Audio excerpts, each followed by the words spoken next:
Hi, Michaela. Hello, Warwick. So I got a question for you. Mm-hmm. Have you ever deliberately trashed a voting paper in an election, like, donkey voted? No. I can't stand people that do that. You have this democratic right to vote. You need to vote properly.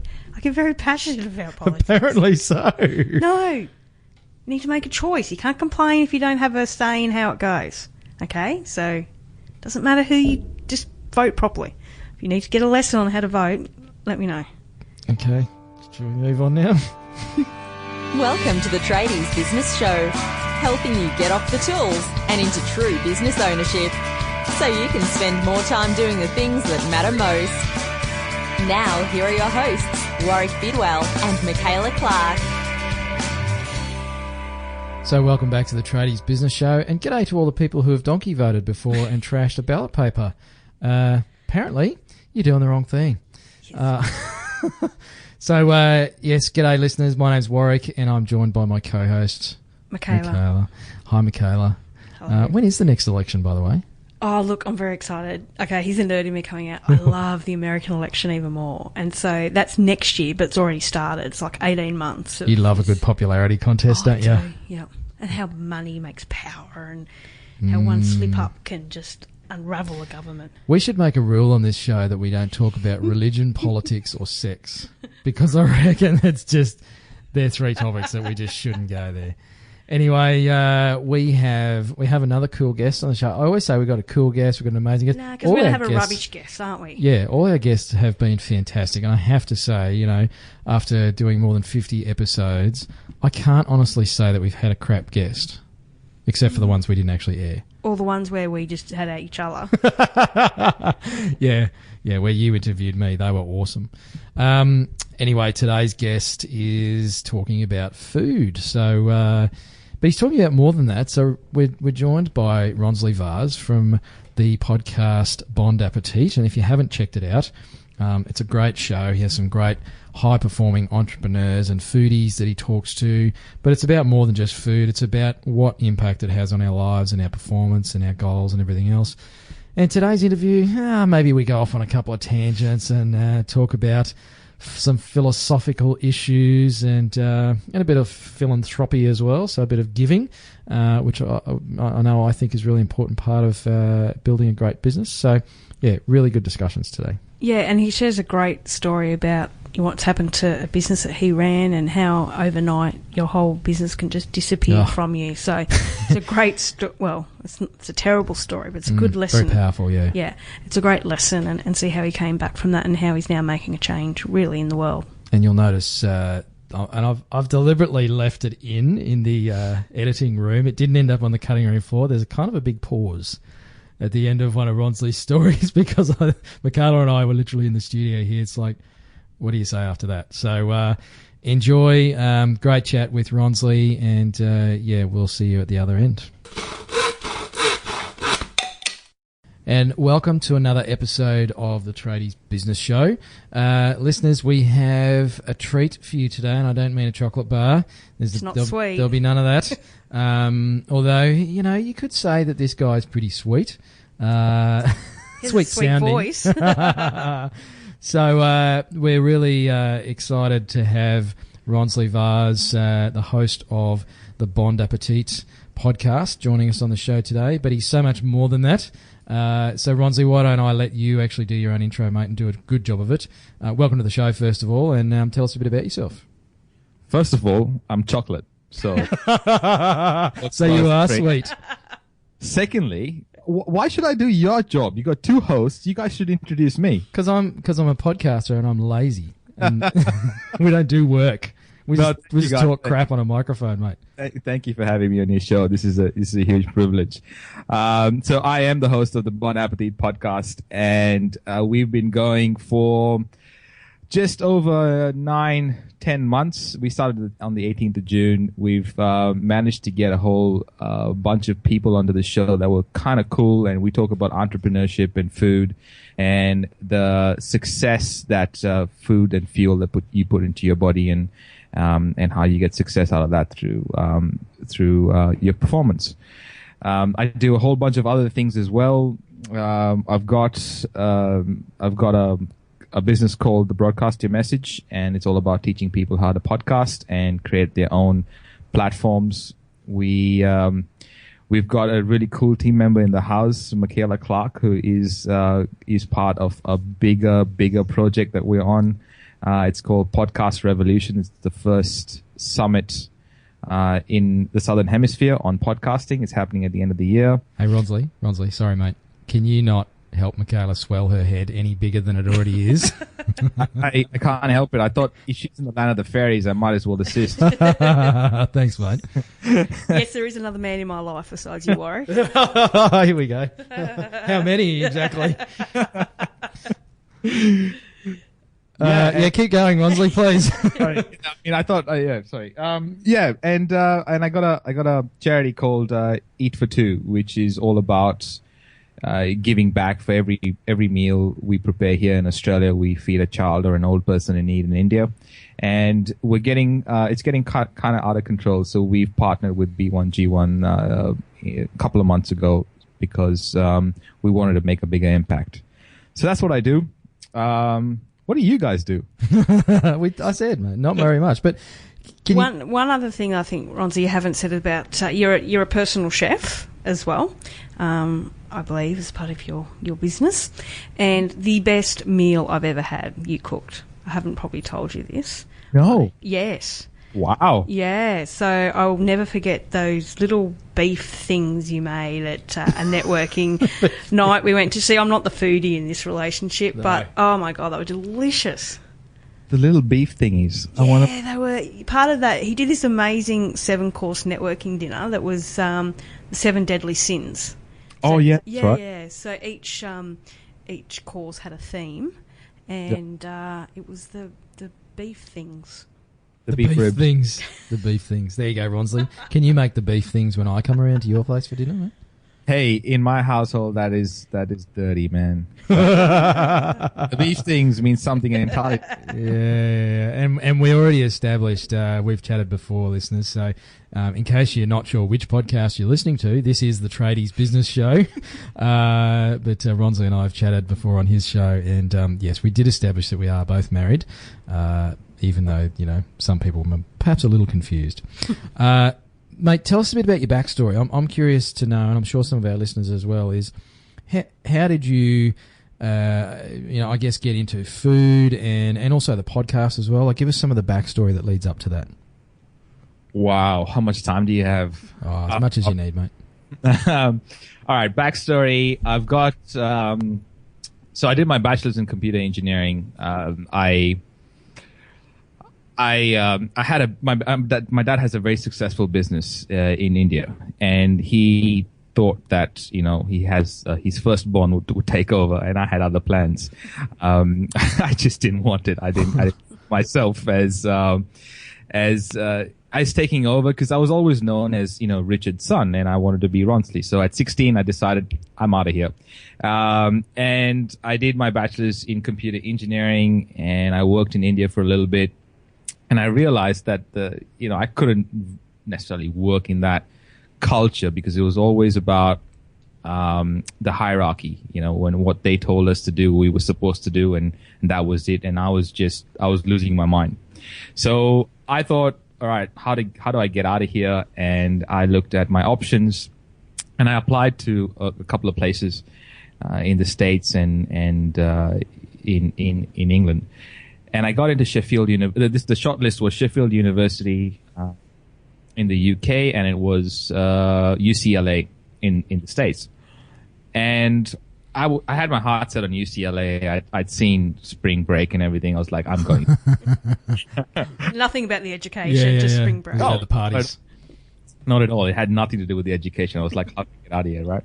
And a whole bunch of universities came to Bombay from Australia to, showcase Australian universities. So I had no intention of coming to Australia. I didn't even know much. So, but I was walking through, and Griffith University had a prospectus of a guy and a girl on the beach, and I was like, "Is this university on the beach?" And she said, "Yes." I said, "On the beach?" And she said, "Yes, it's on the beach." So sign me up. So I came to Griffith University. And you were at the Nathan campus, were you, mate? And I was at the goddamn Nathan campus. So for our even our Australian listeners, if you don't know where Griffith Uni is in Brisbane, it's nowhere near the beach. Nowhere near the beach. It's like an hour's drive from the friggin' beach. Yeah, but that's how I got to Australia. I signed up for a master's in software engineering. I did that. I worked for the university for a couple of years, teaching. And I was doing software quality audits, and then I got my job outside university, and we were doing some cool shit. Can I say that on the show? I don't know. You just did, mate. And we were actually doing automation. So a tractor, for example, would wake up in the morning, plow the field, and come back and park itself. So it was all automated. We used to do that for, agriculture and defense and all sorts of different areas. Then they paid for an MBA, which I did down at QUT, which changed the way I saw the whole world. That's still not near the beach. It's not near the beach either.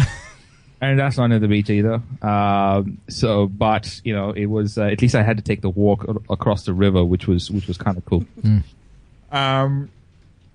And then I got offered a really cool job as a financial advisor. The coolest job in the world, mate. Yeah, well, that's what I thought at the time, right? Two occupations I never would have thought you'd done in your past, knowing you now. Yeah, I know. Sometimes I forget that I have a past. Yeah, you've erased it from your memory. I know. And in that time, I suppose I saw an opportunity that I was always a foodie. I was always the guy that was invited to barbecues just because I would be the one cooking. No one really. I was not there for the conversation, for sure. I was just there because I was the guy who could cook and toss a good salad.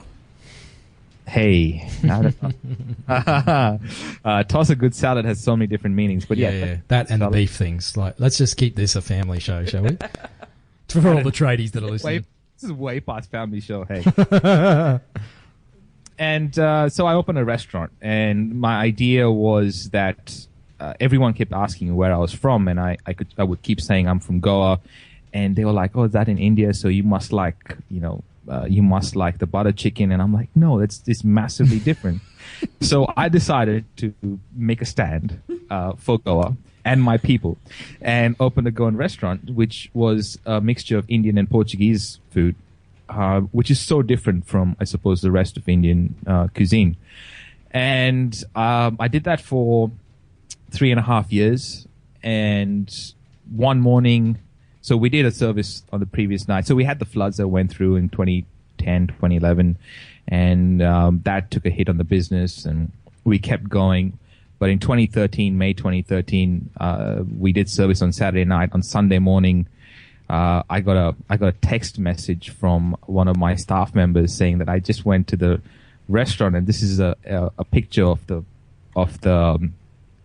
notice that's on the door, and it was like the locks had been changed, and it was a whole massive shock to the system. So I had to let go almost immediately and try something new and do something different. But that whole escapade cost me about $427,000 and change to learn some massive valuable lessons.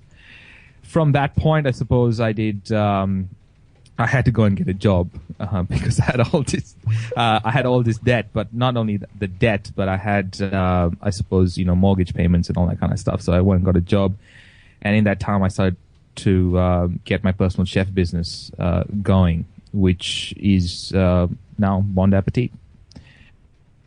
Well, thanks for sharing, mate. I mean, we were perhaps a little dumbstruck, actually, just hearing you share that, Ronsley, and thank you for being so open with the listeners. I mean, not to go back and kind of dredge all that up for you, but, mate, that's a pretty big lesson to have to take at your age too, mate, because you're, 23? With a voice like that, mate, you can't be more than 25. You're too kind. it was definitely a shock to the system. In fact, we had just been married. Rochelle, my wife, and me had just got married in February, so it was, and we didn't have any legal ground to stand on because we had a contract in place, which was a 3+3+3, but we didn't sign the rollover after the 3. So the place that we were currently leasing was owned by a bunch of brothers and a family. It was a family thing, and I really, to be honest, I don't know what happened. I always had a great relationship with the landlord, but whatever happened, and instead of fighting it, it was just better to start all over again. So that's what we did. So you're locked out of your business that you've had for 3 years. So Yep. you go from one day having a business and obviously plans and everything happening to the next day, nothing. Yep. How do you process that, mate? I mean, you recently married. I mean, how did you get through that stage?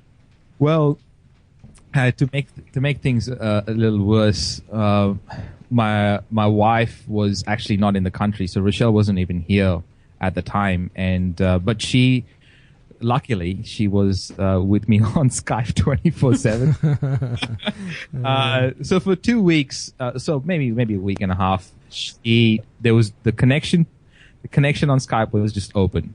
I could do whatever I had to do through the day, but whenever I got home, she was just there on the other end. It was weird. It was one of those things that I suppose got us really close. And in terms of how do you process that, you go for a run, and you keep running until Like Forrest Gump. Yeah. Run, pretty Forrest. much. Yeah, until you decide what the next step to do is, and that's the only thing you can do. You can just figure out what the next step is. And cool. And so, what was the next step for you after that? Well, I knew that I had to get some money coming in. That was something that was just evident. So I think it was 3 days later I went and I got a chef job at Bavarian Beer Cafe. That wasn't too difficult, so I got that job. And I was working there while I was sort of looking at other options.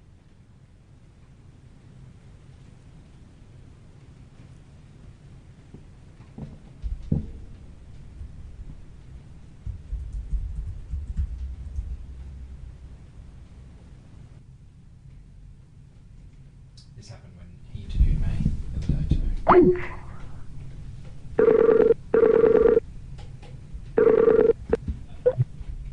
Hey, Ronsley, don't know. I was talking to myself for a while. Yeah. So, mate, if you can just pick up at got a job at Bavarian Beer Cafe.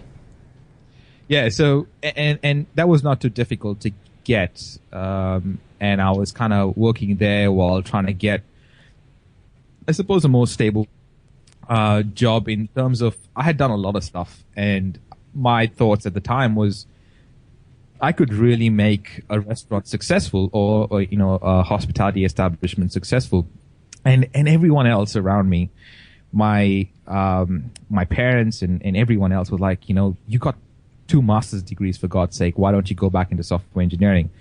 And I'm like, no, I've spent 3.5 years in hospitality, and I know how difficult it is for us to have a fresh food business. It's always easier to get the processed food because you even get GST back on it because it's a product.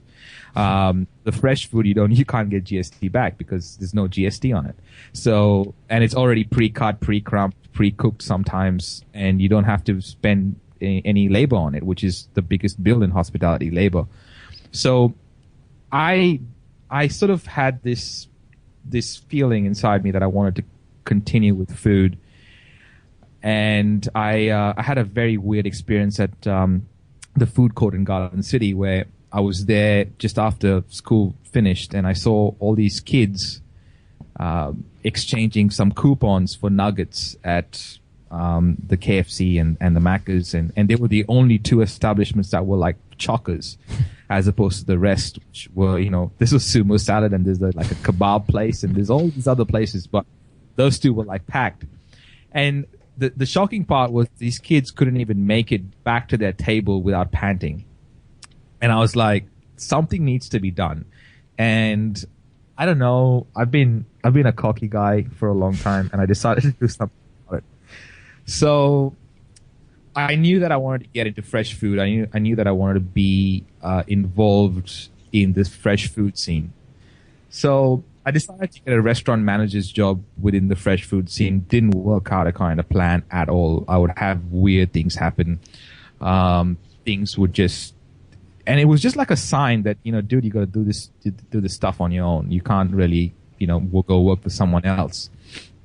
And then, I did the KPI program, which really opened my eyes. So KPI is key person of influence for everyone listening. And that sort of really changed the way I saw things. It changed the kind of people that I hung out with, changed a whole bunch of stuff. And that's when I started Bond Apetit, and what went from strength to strength, I suppose. And here we are. I have a feeling, Ronsley, that you would be the world's worst employee, mate. I was horrible, man. I was so bad. Mate, I had no regard for I suppose authority, and I was really bad. I would be like, if I was in your place, I'd fire me. So yeah, I know. Yeah. And I think that the case is true for just about every entrepreneur and most business owners as well. Like the idea of working for somebody else is like death to them. So, mate, great backstory, and again, thank you for sharing that. Bond Apetit, doing some amazing stuff. What is it, like Australia's number one food podcast, or what space you're in, mate? Yeah, I mean, I've been quite lucky, I suppose. When I was thinking about what I wanted to do, and I was cooking for all these high performing people, I wanted to get the word out there to a whole bunch of people that were just making it to work on an everyday basis. And I knew how important people's perception of food came from their childhood. So I wanted, I suppose, the parents to kind of get into their onto their radar that food was really important as to what foods they were feeding their kids and how they were feeding their kids, and in what circumstances. So I decided to start the podcast, and lucky enough, it got some really good traction. We got on New and Noteworthy. We got onto the front page of iTunes, and had some pretty awesome guests on the show, yourself included, Mr. Warwick. Thanks, mate. With this whole food thing, and we should really talk about food for at least a couple of minutes, mate. How important is food in, I guess, our lives? I mean, it's critical. It's a bit of a stupid question because we need to eat food, otherwise we die. But in terms of what sort of food we stick in our mouths, and we had an interview recently with another, I guess, a foodie, Jai Hobbs, the founder of Paleo Cafe, on the show. I mean, you've spoken to lots of people. You've been involved in food for a number of years. What's the deal, mate? Do we need to worry about it, or is this all just media hype? Well, I think the media is doing a great job in confusing us, for sure. There's so much information out there. Advertising and marketing does not help. Everyone is sort of have their own agendas, and if you think about it, it's a vicious cycle. It's a cycle from first of all, if we just want to step back and think about food, why is food a product, and why is it governed by the Minister of Industries rather than the Minister of Health? So if you look at the Minister of Industries and that ministry, for example, their biggest the goal is money, is profit. The Ministry for Health has got different goals. So why has food got to be a product, and why is it that fresh food has to be labeled as fresh food rather than food? So there's all these different things that are happening, and we have food that is boxed, and it's got just basically a whole bunch of chemicals in it, and they stick a whole bunch of marketing and advertising labels, high in vitamin C or fresh or antioxidants or whatever they put on it, and we have the perception that we're eating healthy, and no one wants to eat unhealthy. Everyone has the greatest intentions in the world to eat really good, but they want to make sure that what they're eating is getting them the results. But if you walk on the streets today, the average person doesn't look healthy.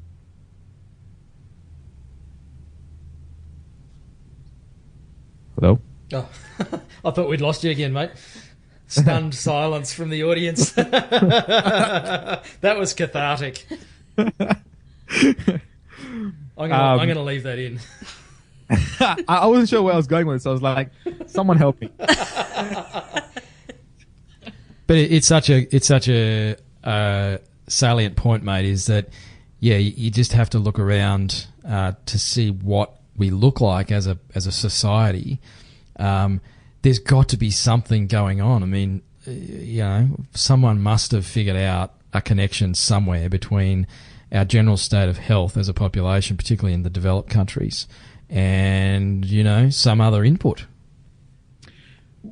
Well, I suppose this is the problem. The problem is that in this day and age, when we are finding new planets to inhabit and ruin, we still have hunger and obesity on this one. And it is weird, that we don't think that we should be addressing that. We have people dying and having all sorts of illnesses just from the food that they eat. It's the cause of the most amount of fatalities. And this is the funny part. The funny part is someone getting shot in a distant place makes the news rather than the amount of people that are suffering and dying because of the food we are consuming. And I'm not saying that, that's not worthy news. I'm just saying that how we are not paying attention to the issues that we have right here, right now. That's such a good point when you do look at, recent media coverage with things around, killings and murders and things like that. And it's so true, the situation that we have with hunger and then this obesity. It's so hypocritical, really. Yeah, and the fact that we are passing these things on to the next generation, these are the things that they're going to carry. So every time they feel what is comfort food for them, they will go back to this, what they know now as kids, and every single one of us, our comfort food is our comfort food.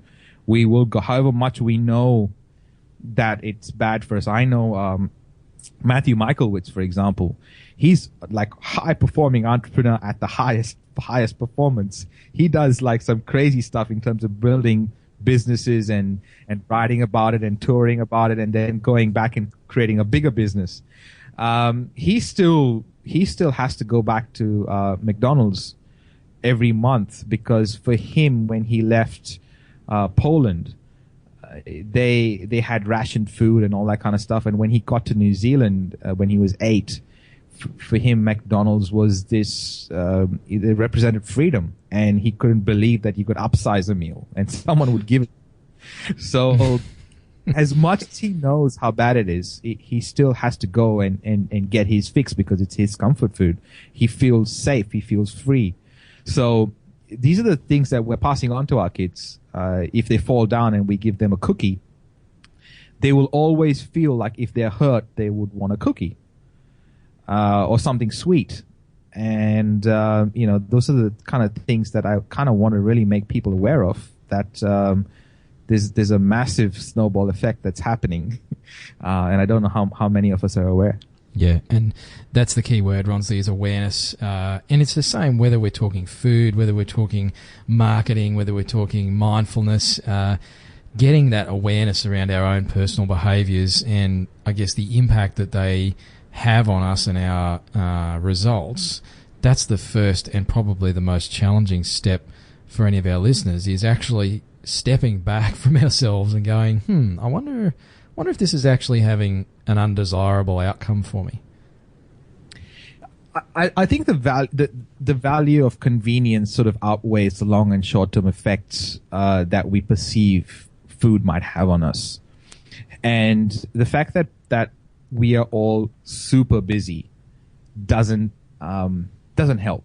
And every time we sort of pass by something that's already pre-done, allows us to sort of go, let's take that option, and we'll worry about what happens next later. Yeah, because the effect is delayed.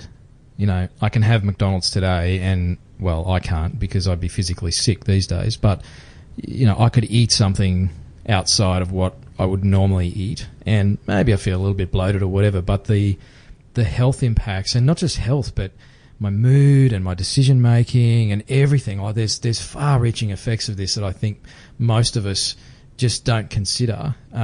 It's not going to happen in the next 5 minutes. It might take 5 days, 5 weeks, 5 years, but the cumulative effect of all of that is delayed. And so, I get the instant gratification of the sweet treat and the sugar hit, but the downside of that, I don't really see that show up because it's sort of that insidious creep that happens in my life.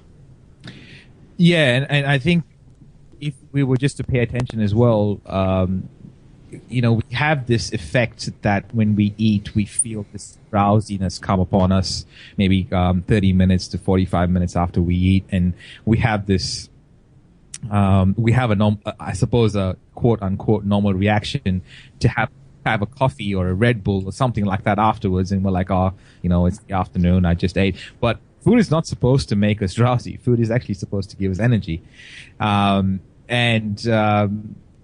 we've kind of taken the downside to food, as in we eat the bad stuff.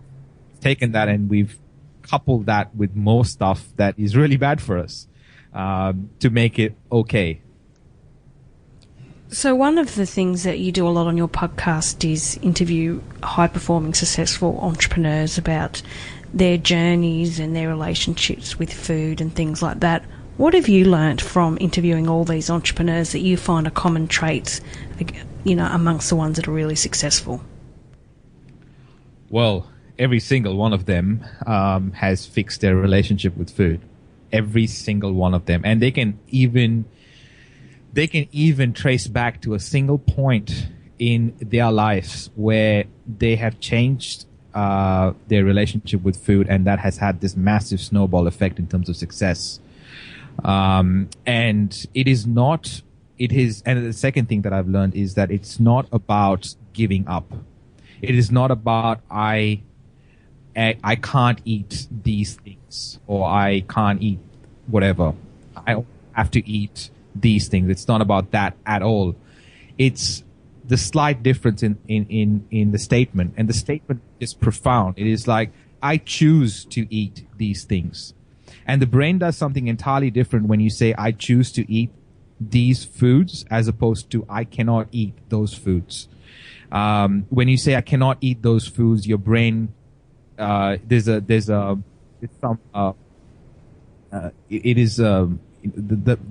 idea of lack and the idea that you're missing out that takes over, and your amygdala tells, why can't you have it? I need to have it. And then you, as entrepreneurs, we're stubborn. We're really stubborn. Tells us not. Like, no, I want to do it now. Yeah. Don't tell me I can't have that. I'm going to goddamn well have it. Exactly. On the other hand, an entrepreneur is or anyone in that, for that matter, but entrepreneurs it has these traits that are very, very common. They get empowered by saying, I choose not to have that. And by default, they really feel empowered to say that. For example, I feel there are times that I go for periods without drinking, and I might go to this really awesome party, and it's like going off the hook, and I'll be like, I'm not drinking, man. I've got another however many days more, but I choose not to drink. It's not like I can't. And it's real. I feel great. It's weird. It's like this. My ego gets a pat on the back. But there's that big difference. It's not about you cannot do it, or you don't want, or you can't. You're giving up stuff. It's about you choosing to eat better. It's Very different to having the mentality that, oh, my doctor said I can't eat sugar, or my wife keeps telling me not to have butter or whatever. It's exactly what you're saying. It's like, no, I've made the choice to do this versus denying self. Yep, absolutely. It's like anything that we are addicted to. I used to be a smoker at some, and again, I used to hate smoking, but I used to smoke. I used to smoke, and I used to go, yuck, that's horrible. And yes, I was one of those weird smokers, and whenever someone would tell me, "Oh, you got to stop smoking," I knew it. Like, I knew I hated it. I knew it that I needed to stop, but I would not stop. But when I decided and I chose to stop, it was an entirely different effect. And so what I've also found with a lot of these really successful entrepreneurs is because they're eating better and choosing what they eat, and that is such a great example of getting over that fear of missing out, where you actually consciously make the choice, is that they're so much more productive, they're so much more focused, so much more energy, they get more done. They're, so there's all those other benefits that those entrepreneurs would have as well. Absolutely. I did a great episode recently with David Dugan. I want to say 105 or 106. And 106, mate. Sorry? You're 106?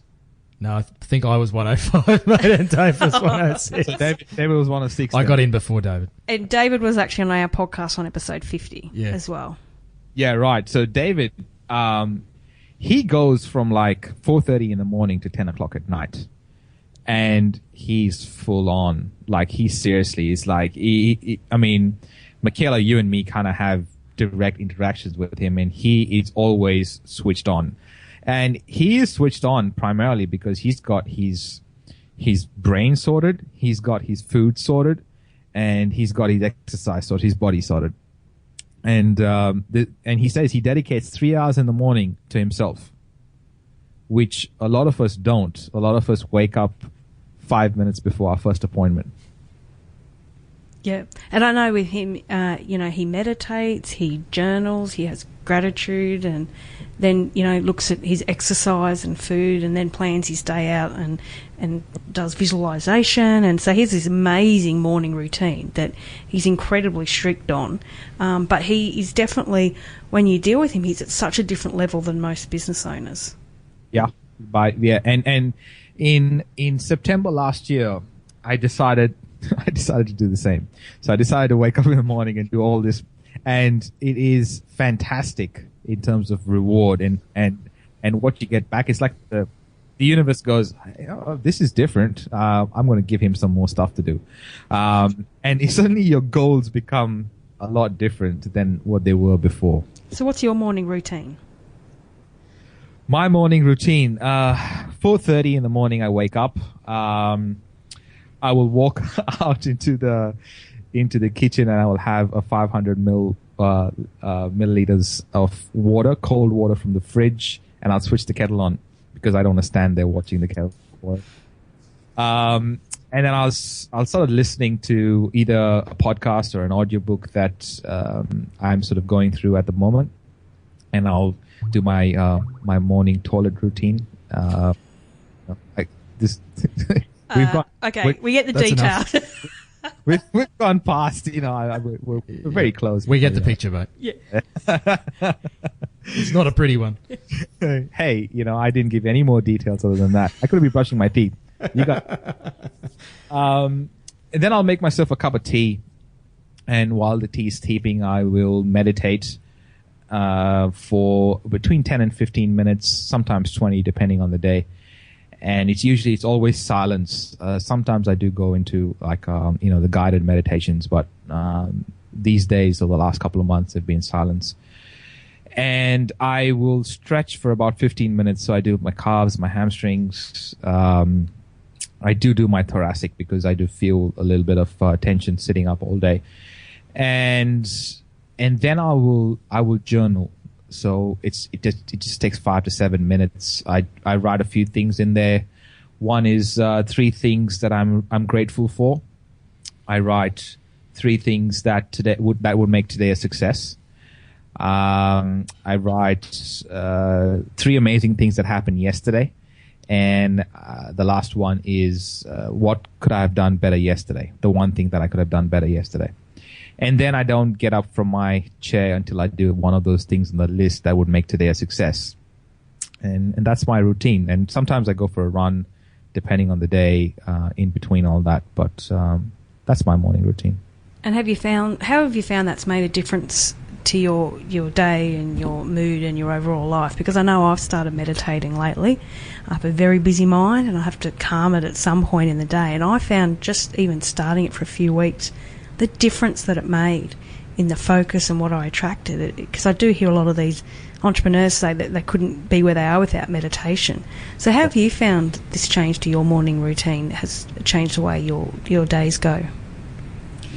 I have a feeling that for me, the coupling of meditation along with that journaling and looking for gratitude has had profound effects. I can't say that I know what it's like only to meditate just by itself, but I think that after I meditate and sometimes I have a bad day like everyone else, and if I'm forced to think what were the 3 amazing things that happened on a bad day, my view and my lens of the world just changes. And I think that is really, really powerful, as well as having a clear focus for the day. And when you say, like, these are the 3 things that would make today a success, and you're guaranteed that you're going to do one of those things, you already feel like a success before it's like 6:30 in the morning. So, it just creates this massive snowball effect that you possibly wouldn't be able to get in any other way. So, Ronsley, that and I have I've got a morning routine and invest in self as well. But yeah, so what was your morning routine this morning, Warwick? Roll over, turn off the alarm, go back to sleep for an hour and a half, wake up late, realise that I wasn't going to get to the studio on time. So I was locked out. I had to beg to get in by someone. So thank you for making me human on the podcast, Michaela. I just wanted to point it out. Today wasn't a good example. No, it wasn't at all. But I guess I wanted to, I suppose, raise the challenge. There will no doubt be tradies listening to this going, yeah, well, that's all good for you guys that live in podcast land. But what about, the tradie that's up at 4:30, 5 o'clock to be on a job site before the sun's up, the family's still asleep, can't make breakfast, meditation is just like, that's a pie in the sky thing. I mean, how could a listener start to make some positive changes, Ronsley? Well, one of the things, I don't know what it's like to wake up at 4 in the morning and get to a job site, so I won't pretend to give you guys advice, but find what works for you guys. It's most important that you find something that works for you, and whether it is, if you can wake up at 4, I would want to say half an hour earlier might not be too bad, and you just have to go to bed a lot earlier. It's all a matter of perception, in my opinion. There was a time that I would never wake up before 10 in the morning. And I always thought of myself as the guy that would get most of the stuff done at night. And again, that just happened to be a story that I told myself. I would suggest definitely even getting 5 minutes of meditation and 5 minutes of writing down what you're grateful for.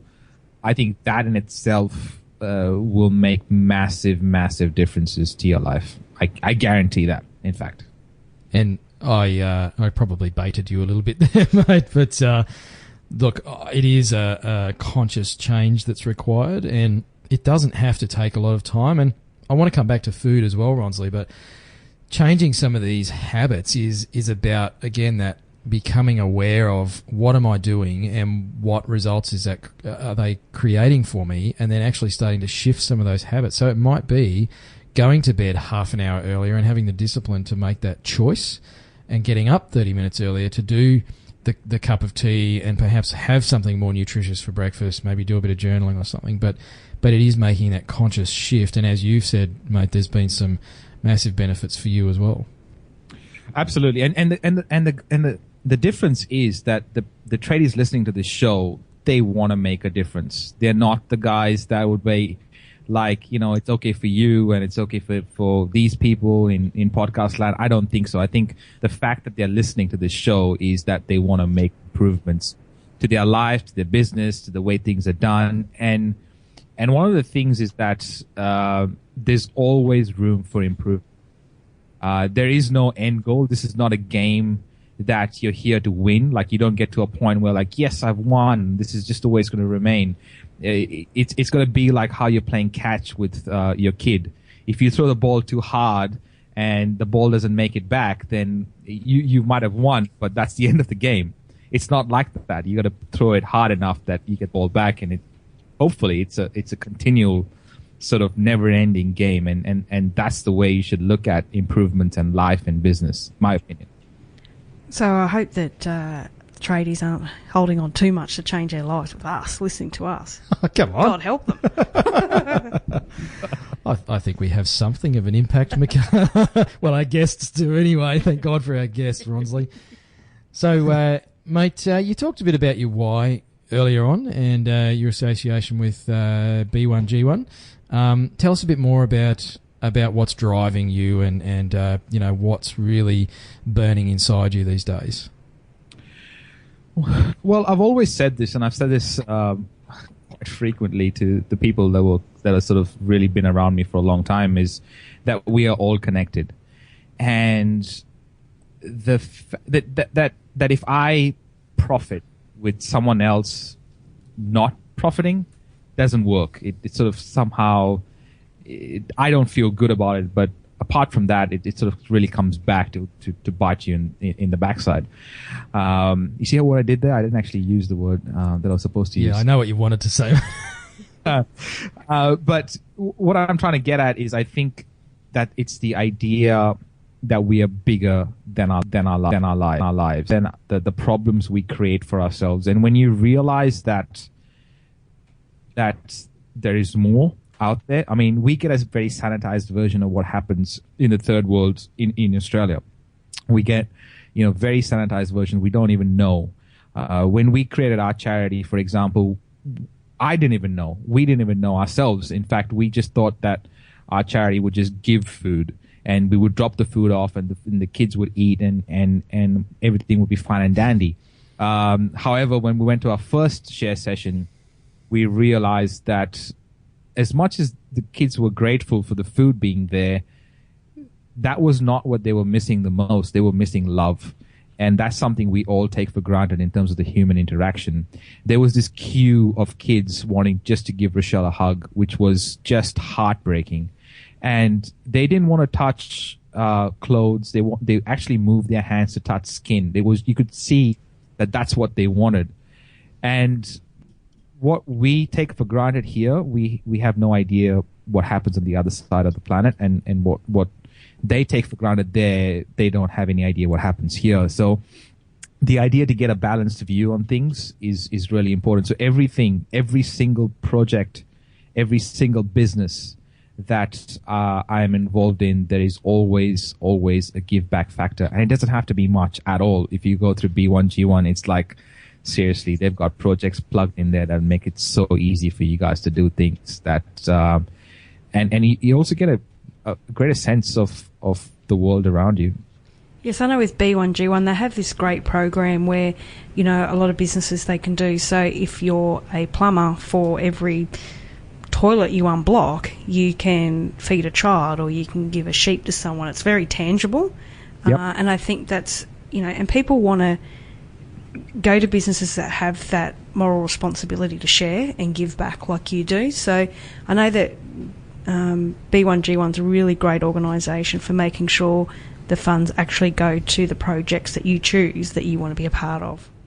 Yep, absolutely. And again, if anyone wants an introduction to the founders of B1G1, please by all means reach out to me. And the more people that create businesses in a way that makes a greater impact, I'd love to be able to help in connecting them. Great stuff, mate. So some more questions for you, Ronsley. You're not off the hook yet. Hey, do you do any home DIY, mate? I have a very crazy story that my sister keeps bringing up.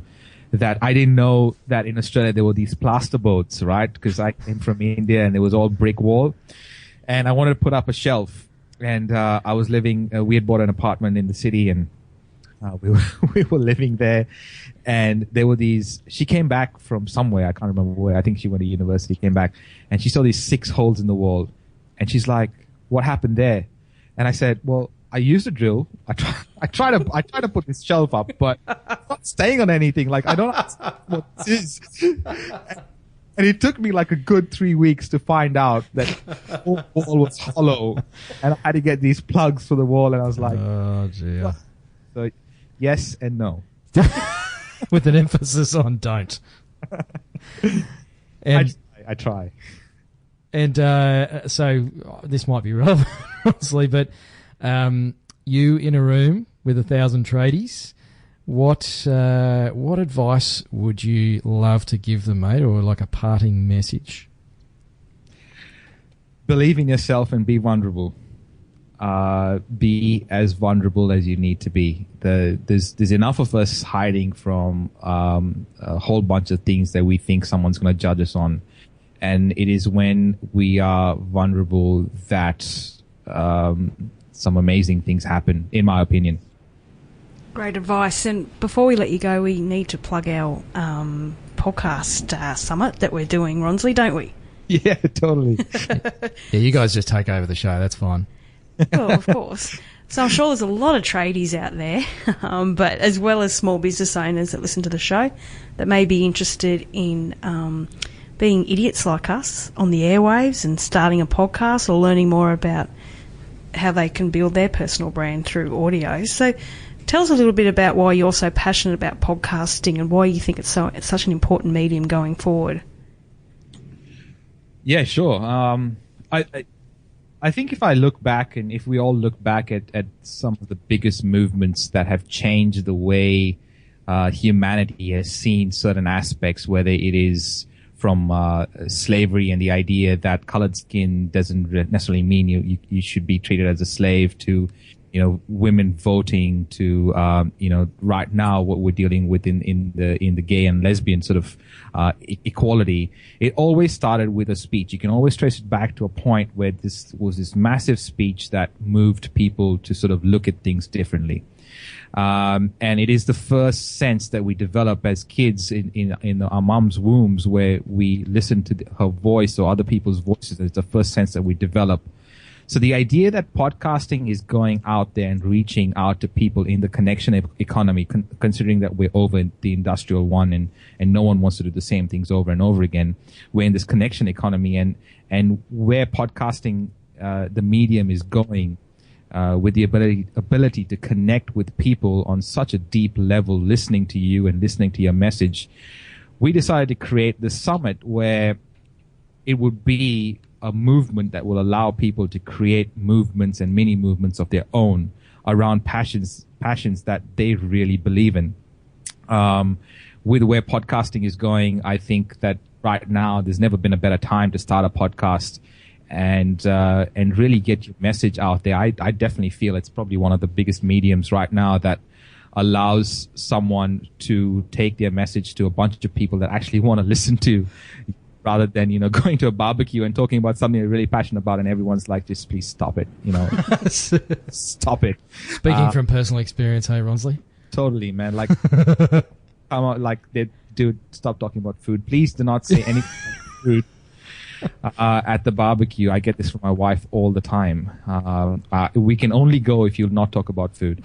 So what I'm trying to get at is we are creating this event where we'd love you to see whether, if you already have a podcast, how to get the best leverage and leverage your podcast to get it fit into your business and for it to do things that you really wanted to do when it comes to money and connections. And if you don't have one, you'll have enough information to make a very informed decision on whether you should have one or not. So that's what's happening on the 7th and 8th of November. Down at the Gold Coast in Surfers Paradise. And where can we find out more? It's We Are Podcast. Is that right? I don't know. I have an event manager that she has all the details, you know. We talk a lot about hiring good people and getting them around us, Ronsley, but it's taking it to a whole new level, mate. wearepodcast.com, and you'll see Michaela's nice picture there. I think it went up today. Yep. There you go. Cool, but it's a great initiative, and really pumped that, you're, I guess, taking podcasting to the masses in some way, but demystifying it a little bit. I know, there's a lot of people who still don't understand the power of it, and I definitely agree that it's a incredibly powerful medium. I mean, we talk about the fact that new cars are coming out with podcast apps pre-installed, so it's just such a great way, even for those of you listening, if you've got a message that you want to share or you want to educate people, it's such an easy way to do that, and you don't have to be a genius, and I'm certainly evidence of how technically inept you can be and still produce a reasonable show. And get a great following as well. I mean, you guys have got an amazing following. I love what you're doing. It's absolutely fantastic. Thanks, Great, mate. and thanks, Ronsley. And you are literally changing the world with your podcast. I mean, it goes all over the world. You get thousands and thousands of listeners and downloads every day. So congratulations on what you're doing, and it's so good to see you are actually making a change. Thank you. Thank you so much. That's cool. Thanks. So, mate, how can people find out more about the man who is Ronsley Vaz? Well, I don't know. Ronsley. Invite you around for dinner. That would be where you can have the beef things and what was the other thing you make? Salsa salad. Yeah. At Ronsley on Twitter is the best way, and you can even connect with me on Facebook. I don't bite, and I think that people that connect with me don't bite either. So it's an open sort of profile that I have. It's facebook.com/Ronsley, but on Twitter would probably be the best, at Ronsley. Awesome, and that's RONSLEY for our listeners. Mate, thanks again. Fantastic to have you on the show. Love the work you're doing with the podcast Bond Apetit and also with B1G1. And Podcast Revolution. And looking forward to, give me a chance. Looking forward to seeing Podcast Revolution down the Gold Coast in November. Mate, been a pleasure. Thank you so much, guys. Thank you very much for having me on the show. It's been a privilege. Great, thank you. And so it was a great episode from Ronsley. I hope you got a bit out of it. Maybe think about the choices that you are making in business and in your personal life. And I think that's a great point, Michaela, is the things that we do and the food that we eat, the way we run our business, they are choices, and we have all these habits that I think often we're just not aware of or we don't pay attention to. And I certainly know there's habits in my life that I'm just not even aware of, and they're getting certain results. So absolutely getting some awareness around that and making a conscious choice, like he said. It's very empowering to say, I choose to do this or I choose to eat that, rather than, I guess allowing ourselves to be washed around with the tide and letting other people make decisions for us. That's it. So just a quick shout out to our show supporter, Face-to-Face Training, that can provide training for your employees and also yourself as a manager. And there's some great government rebates that you can get back. So if you qualify, you can get some free training qualifications. Absolutely. So look like a good employee and train your staff. Exactly. I think they're giving back. And I love, giving back, absolutely. Yeah. But I love, there's a quote about, you can not train your staff. You can train your staff and they leave, which is a lot of people's fear, or you can not train your staff and they stay. So, better to have trained staff that are actually, getting great results for your business. And if they leave, well, that's great. You've sent them on their way to go and help somebody else. But what could be better if it's free? And something else that, it's almost free, is the Tradies Business Toolkit. $1 that's kind of free these days. It kind of is, yeah. It's kind of free. Look, with the value you're going to get back, we're actually paying you to become a member. How do you like that? Oh, very nice. But seriously, gang, it's $1 for the first 30 days, tradiesbusinesstoolkit.com. If you haven't checked it out, go and have a look. There's no contracts. There's absolutely no risk to you. For $1, you get full access. There's monthly webinars. We've got one coming up very soon where we'll be talking about the difference between being a tradie and having a tradie business, or being a professional trade business. And there is a big difference between the two. There's a private Facebook community which is active, so there's people in there chatting about their challenges with their business, so you can jump in there and start swapping ideas with tradies from all over the country. Michaela and I are checking in there every day as well. We've got templates, we've got videos, we've got all sorts of bonus content from our guests as well that you can go in and listen to extended interviews, so some of the secret backdoor footage that we've recorded, and there's a whole lot of other stuff we'll be sticking in there on a regular basis. So go pay your $1, check it out. If you hate it and think it's crap, leave. If you love it and stick around, it's just $10 a month after that, if you join before June 30. So jump on board as a foundation member. After that, the price is going up, but it'll still be amazing value, and we really want to help you as a listener to get off the tools and into true business ownership. Great. And look, I haven't run this past you, but here we go. We'll give free hugs as well for the $1. Free hugs. But you have to come to us. Yeah. Okay? and I said it 3 times on previous episodes. If you don't get value for your $10, and you can honestly look me in the eye and say, I didn't get value for my $10 a month, I'll buy you a 6-pack of your favourite beer and hand deliver it. Oh, very nice. And well, Michaela's no one's taking you up on the offer. No. What's that say? It must be good. Excellent. There's people joining every day, so don't miss out. Thanks for listening to another episode of the Tradies Business Show. Until next time. Hooroo. You've been listening to the Tradies Business Show with Warwick Bidwell and Michaela Clark. Want to get off the tools and into true business ownership? Find out how at tradiesbusinessshow.com.